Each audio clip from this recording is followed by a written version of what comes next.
आप सभी को नमस्कार। आज हम व्हाट इज विधि, व्हाट इज लॉ, विधि क्या होती है, इसके बारे में चर्चा करेंगे। उसको डेफिनेशन से समझेंगे। अलग अलग विधि शास्त्रियों के कथन या उनकी ओपिनियन क्या रहा है अपने समय काल में। इस प्रकार आज हम लोग स्टार्ट करते हैं विधि। हाँ, विधि को मान के चलो कि अलग अलग विधि शास्त्रियों ने अपने समय काल में उसको डिफाइन करने को, परिभाषित करने के लिए उसको बनाए हैं। सामान्यतः विधि को एक तो संहिताबद्ध जो नियम है उसको विधि बोला गया था। इसके अलावा यदि हम बात करें तो law is nothing but A codified common sense, मतलब विधि जो है संहिताबद्ध विवेक के अलावा कुछ भी नहीं है। H.L.A. हार्ट जो विधि शास्त्री हुए, इन्होंने जो बोला था कि विधि विविधताओं में अलग है, इसलिए हमेशा जटिल रहा है। मतलब विधि को समझने के लिए जो प्रश्न उठ रहा है ये हमेशा के लिए जटिल रहा है। इसको H.L. हार्ट ने भी परिभाषित करने में थोड़ा भिन्नता लिए थे। ऑस्टिन ने इस प्रकार बताया है, जो विधि शास्त्री से ऑस्टिन, या बोलना चाहिए कि लॉ के फाउंडर ऑस्टिन को माना जाता है।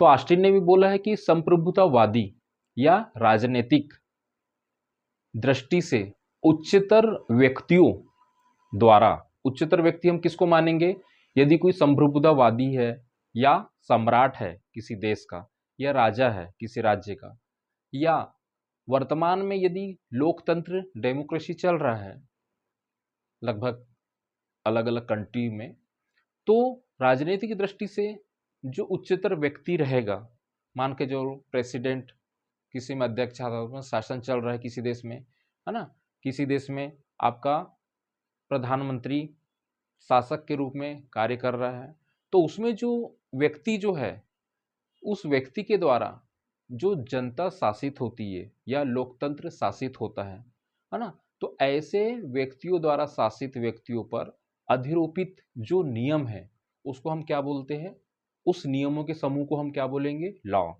मतलब विधि बोलेंगे। और एक विधि शास्त्री हुए सामंड। सामंड ने भी क्या बोला कि विधि से अभिप्राय सिविल विधि से है।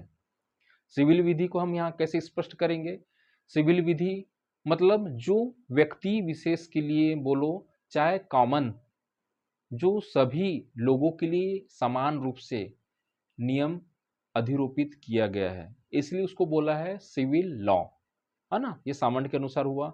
उसी प्रकार ब्लैक स्टोन ने बोला है कि कार्यों के संपूर्ण नियमों को यदि किसी भी देश में या किसी भी राज्य में जो कार्य को संपादित किया जाता है ना, कार्य को संचालित किया जाता है, तो वैसे जो नियम बने हुए हैं तो उसके व्यापकता या नियम के जो आपका विस्तृत जो नियमावली बनी है, उस नियमावली को भी हम क्या बोलेंगे, विधि बोलेंगे, विधि कहा जाता है।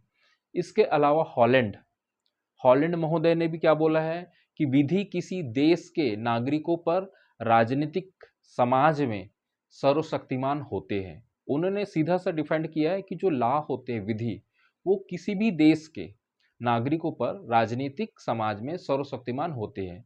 इसी प्रकार केल्सन महोदय ने बोला है कि जो विधि एक समादेश है।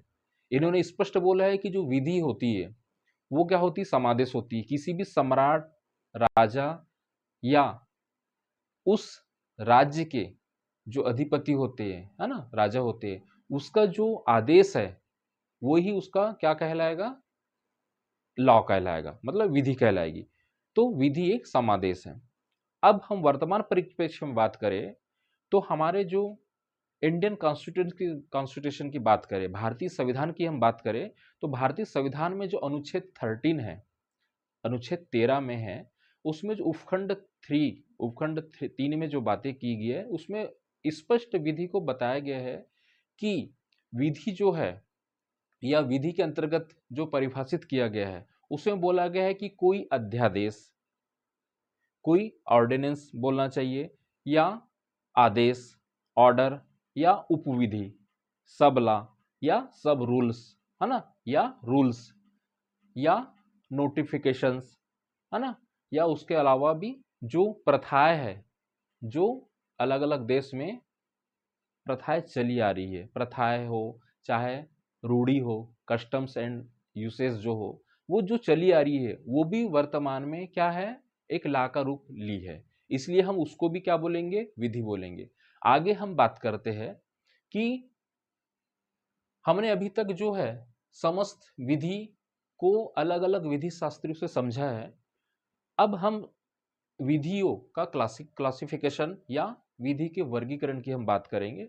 तो इसमें बोला गया है कि जो विधि है इसको दो भागों में बांटा गया है, आपका नेशनल लॉ एवं इंटरनेशनल लॉ, राष्ट्रीय विधि और अंतर्राष्ट्रीय विधि। राष्ट्रीय विधि से इंगित यहाँ होता है कि कोई भी देश या प्रत्येक देश में जो वहाँ शासित होने वाली जो राष्ट्रीय विधि है उसको हम इंडिकेट करते हैं।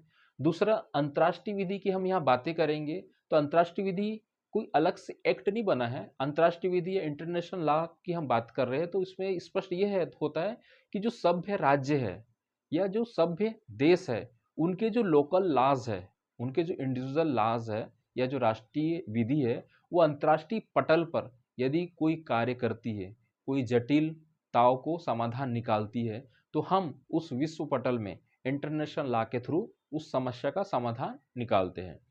इसी प्रकार राष्ट्रीय विधि के अंतर्गत या नेशनल लॉ के अंतर्गत आपका दो विधि आती है, पब्लिक लॉ और प्राइवेट लॉ। लोक विधि आती है और निजी विधि आती है। यदि हम लोक विधि की बात करें पब्लिक लॉ की, तो मुख्यतः पब्लिक लॉ में प्रत्येक देश में, हम भारत का उदाहरण लेते हैं तो उसमें यदि मान के चलो संवैधानिक विधि कॉन्स्टिट्यूशनल लॉ, प्रशासनिक विधि और दंड विधि पेनल लॉ, सभी राज्य या सभी देशों में लगभग लगभग उनका खुद का कॉन्स्टिट्यूशन लॉ, एडमिनिस्ट्रेटिव लॉ और पेनल लॉ पाया जाता है। इसी प्रकार हम यदि प्राइवेट लॉ की बात करें तो प्राइवेट लॉ में लगभग 4 मुख्यतः प्रकार के लॉज होते हैं, वैयक्तिक विधि, पर्सनल लॉ, संपत्ति विधि, प्रॉपर्टी लॉ, बाध्यता संबंधी विधि, मैंडेटरी लॉ और विधियों का अंतर्विरोध, है ना, कॉन्फ्लिक्ट ऑफ लॉज। अलग अलग समस्या या अलग अलग मैटर में यह विधियां काम करती है। पर्सनल विधि की बात करें तो पर्सनल विधि में जो अलग अलग कास्ट, अलग अलग कम्युनिटी के जो लोग आते हैं उनके बीच की जो समस्याओं का समाधान हम किससे निकालते हैं, वैयक्तिक विधि या पर्सनल लॉ से। जैसे भारत के परिप्रेक्ष्य में हम बात करें तो यहाँ पर मुस्लिम लॉज और हिंदू लॉज, ये आपका पर्सनल लॉ के अंतर्गत आता है। वैसी संपत्ति विधि, प्रॉपर्टी लॉज की बात करें, है ना, टीपीए ट्रांसफर प्रॉपर्टी एक्ट हुआ, आपका एलआरसी हो गया, लैंड ऑफ रेवेन्यू एक्ट, है ना, तो ये सब संपत्ति लॉ से रिलेटेड है। उसी प्रकार बाध्यता संबंधी विधि, मैंडेटरी लॉ और विधियों का अंतर्विरोध। अब हम बातें करें बाध्यता संबंधी विधि का तो इसके अंतर्गत भी 3 विधियां आती है, संविदात्मक विधि कॉन्ट्रैक्ट लॉ, संविदाकल्प कॉन्ट्रैक्ट एरा और अपकृत्य विधि। ये जो है बाध्यता संबंधी मैंडेटरी लॉज है। इसके अंतर्गत क्या होता है, जो भी पर्सनल या मान के चलो जो आपका कॉन्फिडेंशियल जो संविदात्मक मैटर होता है उसको संविदा विधि से निपटारा किया जाता है। संविदा कल्प और अपकृत्य विधि जो होता है ये आपका एक सिविल लॉ है। ये भी जो है आपका क्या होता है, एक सिविल रॉन्ग होता है, जो छोटे मोटे अपराध को आप समस्या का समाधान के थ्रू इसको अपकृत्य विधि को लागू करते हैं। इसी प्रकार बोला गया है कि this is general classification of law, it is neither universal not executive. मतलब यह जो विधियां है ये सामान्य वर्गीकरण है, न तो सार्वभौमिक है न ये विस्तृत है। तो इस प्रकार हम आज विधियों की क्लासिफिकेशन के बारे में आज चर्चा किए हैं। आगे हम देखेंगे कि अलग अलग जो विधियां है किस प्रकार देश में कार्य करती है, उनके कार्य करने के जो ढंग है अलग अलग प्रकार से, किस प्रकार हर मैटर को वह समाधान निकालते हैं। आज इतना ही, धन्यवाद।